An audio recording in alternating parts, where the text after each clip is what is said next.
اب یہاں پر میں وہ مسئلہ بھی تھوڑا سا کلیئر کر دوں اہل تشیع کے حوالے سے 2-3 منٹ میں،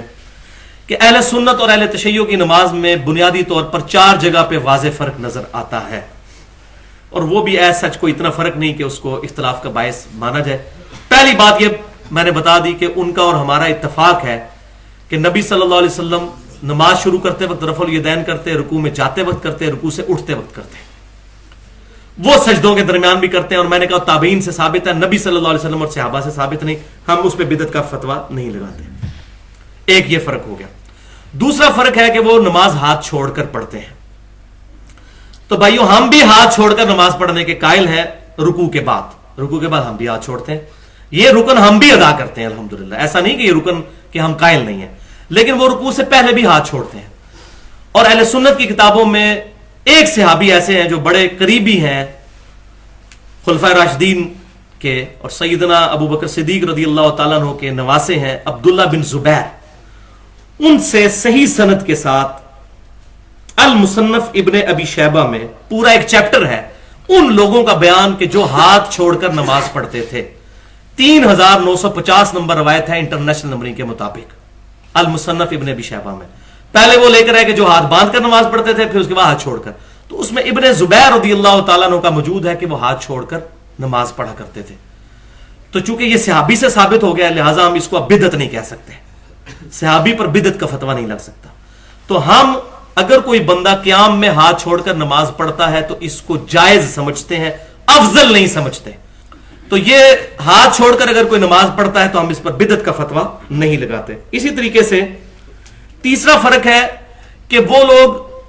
ہم میں مشہور ہے کہ سلام نہیں پھیرتے، حالانکہ ایسی بات نہیں ہے، وہ سلام پھیرنے کے قائل ہیں، لیکن وہ کہتے ہیں بہتر ہے کہ سلام پھیرا جائے دائیں بائیں کر کے، اور اگر کوئی ادھر بیٹھے بیٹھے بھی سلام پھیر لے، وہ ہمارے ہاں بھی سنن ابن ماجہ میں ضعیف روایتیں ملتی ہیں کہ السلام علیکم رحمۃ اللہ، اس طرح سلام پھیر لے، ضعیف ہے، ان کے ہاں روایت ہے کہ وہ کہتے ہیں ایسے بھی سلام، لیکن افضل وہ بھی یہی کہتے ہیں کہ دائیں اور بائیں پھیرنا ہے۔ اور جو اس وقت سب سے بڑے مفتی اعظم ہیں ایران کے، جو آیت اللہ خامنائی صاحب، جو خمینی صاحب کے بعد، ان کو جس بندے نے خود نماز پڑھتے ہوئے دیکھا ہے، ثاقب اکبر صاحب، جو اس وقت اہل تشیع کی بڑی ڈومیننٹ پرسنالٹی ہیں اور وہاں سے کم یونیورسٹی سے پڑھ کے ہیں، وہ کہتے ہیں میں نے خود ان کو نماز پڑھتے دیکھا ہے، وہ سلام پھیرتے تھے۔ تو یہاں وہی بات ہے کہ ضد میں آ کے اہل تشیع نے سلام پھیرنا ہی چھوڑ دیا ہے، لیکن سلام پھیرتے ہیں، وہ نماز ہمارے نزدیک مکمل ہو جاتی ہے اگر کوئی یوں بھی السلام علیکم رحمۃ اللہ کہتا ہے، کیونکہ نماز اس سے مکمل کرنی ہے، لیکن یہ پھر ایسے کرنا یہ سنت ہے، السلام علیکم کہنا ضروری ہے، تو وہ بھی کہتے ہیں۔ اور پھر وہ سجدوں میں رفع الیدین کرتے ہیں، تو میں نے کہا تابعین سے ثابت ہے، اور وہ سلام کے بعد 3 دفعہ ایسے سے کرتے ہیں، اور ہم سمجھتے ہیں نماز میں کر رہے ہیں، وہ نماز کے بعد کرتے ہیں، اللہ اکبر اللہ اکبر اللہ اکبر، تو وہ ہم بھی قائل ہیں۔ بخاری اور مسلم کی حدیث ہے کہ آپ صلی اللہ علیہ وسلم فرض نماز کے فوراً بعد اللہ اکبر بلند آواز سے پڑھتے تھے، یہ ان کے یہاں بھی روایت ملتی ہے، تو وہ 3 دفعہ پڑھتے ہیں اللہ اکبر اللہ اکبر اللہ، وہ نماز کا حصہ نہیں ہوتا، نماز کے بعد پڑھ رہے ہوتے ہیں۔ اب یہ آپ ان کی کتابیں پڑھیں، ان سے بیٹھیں گے تو پھر بات پتہ چلے گی، لہذا تقریباً میں سمجھتا ہوں کہ ایٹ لیسٹ جو حنبلی، شافعی، مالکی اور اہل حدیث سلفی، ان کی نماز اور اہل تشیع کی نماز ایک ہے، اور ساری کی ساری امت میں اکثریت کی نماز یہی ہے جو اہل تشیع اور اہل سنت میں الحمدللہ کامن ہے۔ آخری بات یہ سن کے جائیے، یہ بڑی امپورٹنٹ بات ہے، اور وہ ہے ٹکی کے اوپر سجدہ کرنا، یہ مٹی کی ٹکی رکھ کر۔ تو اس میں بھی بھائیو جذباتی ہونے کی ضرورت نہیں ہے، یہ بات بالکل حقیقت ہے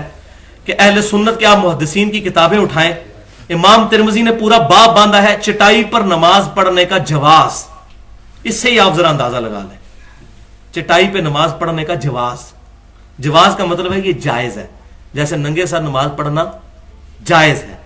لیکن سر ڈھانپ کے پڑھنا افضل ہے۔ نبی صلی اللہ علیہ وسلم کا عمل نہیں تھا کہ آپ چٹائیوں یا قالینوں پر نماز پڑھتے تھے، حالانکہ اس وقت پاسبلٹی موجود تھی، آپ صلی اللہ علیہ وسلم لائیو زمین پر نماز پڑھا کرتے تھے۔ بخاری اور مسلم کی متفق علیہ حدیث ہے، آپ کو پتہ ہے وہ شب قدر والی، کہ آپ صلی اللہ علیہ وسلم نے فجر کی نماز کا سلام پھیرا تو اس رات بارش ہوئی تھی، تو صحابہ نے نبی صلی اللہ علیہ وسلم کے ماتھے پر کیچڑ کے نشان بھی دیکھے، تو آپ صلی اللہ علیہ وسلم لائیو زمین پر نماز پڑھا کرتے تھے،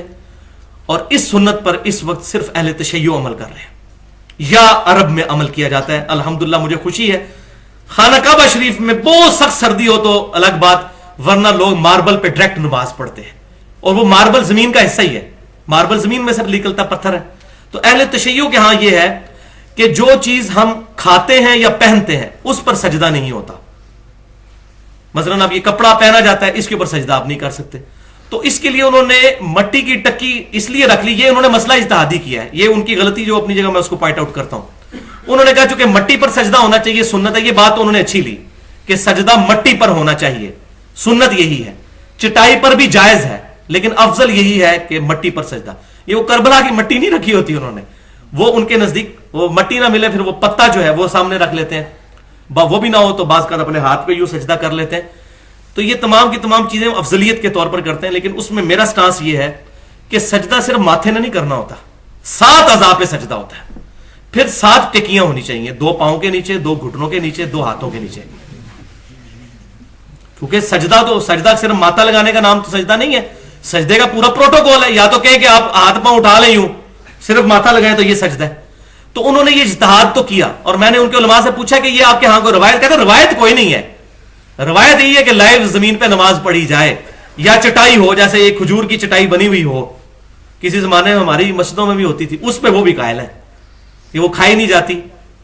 ٹھیک ہے, اور وہ نیچرل چیز ہے, اس کے اوپر وہ سجدے کے قائل ہے. کھجور کی چٹائی جو یہ ہمارے پھوڑ وغیرہ ہوا کرتے تھے, تو اس پہ نماز پڑھی جائے. تو انہوں نے ٹکی والا جو مسئلہ ہے یہ اجتہادی اخذ کیا ہے, لیکن یہ اتنا بھی مسئلہ جو ہے وہ سیدھا نہیں ہے جس طرح ہم مذاق اڑا رہے ہوتے ہیں. تو بیسیکلی وہ افضلیت کو ٹارگٹ کر رہے ہوتے ہیں.